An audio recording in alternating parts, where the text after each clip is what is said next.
আরাফার দিন রোজা রাখার এত ফজিলত যে যদি কোনো বান্দা আরাফার দিন রোজা রাখে তাহলে আল্লাহ রব্বুল আলামিন ওই বান্দার পূর্ববর্তী 1 বছরের গুনাহ এবং পরবর্তী 1 বছরের গুনাহ মাফ করে দিবেন।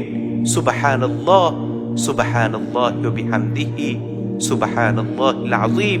এ সম্পর্কে সহিহ মুসলিমের 1162 নম্বর হাদিস আল্লাহ রাসূল সাল্লাল্লাহু আলাইহি ওয়াসাল্লাম ইরশাদ করেন, সিয়ামু ইয়াউমি আরাফা ইন্নী আহতাসিবু আলা আল্লাহ আন ইউকাফিরা আস-সানাতা আল্লাতী ক্বাবলা ওয়াস-সানাতা আল্লাতী বা'দা।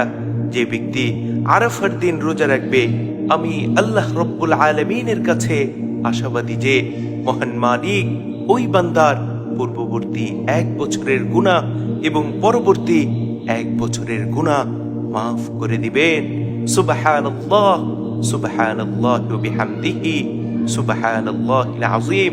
এছাড়াও অন্য এক হাদিসে আম্মা জান আয়েশা সিদ্দিকা রাদিয়াল্লাহু আনহা বলেন, রাসূল আকরাম সাল্লাল্লাহু আলাইহি ওয়াসাল্লাম ইরশাদ করেছেন, আরাফার দিন আল্লাহ রব্বুল আলামিন তার বান্দাদেরকে জাহান্নাম থেকে এত পরিমাণে মুক্তি দান করেন যে অন্য কোনো দিনে এত জাহান্নাম থেকে মুক্তি দান করেন না।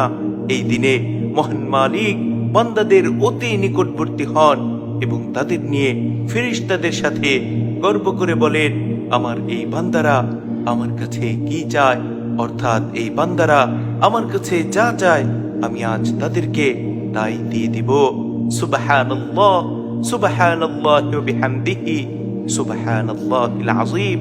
এখন প্রশ্ন হচ্ছে, আমরা যারা মক্কা মদিনায় নেই তারা কোন দিন রোজা রাখবো?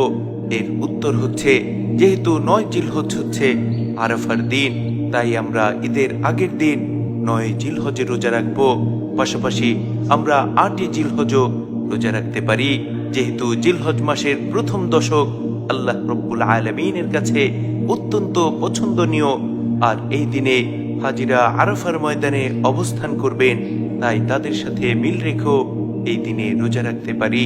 আল্লাহ রব্বুল আলামিন আমাদের প্রত্যেককে কবুল আর মঞ্জুর করুন, আমিন।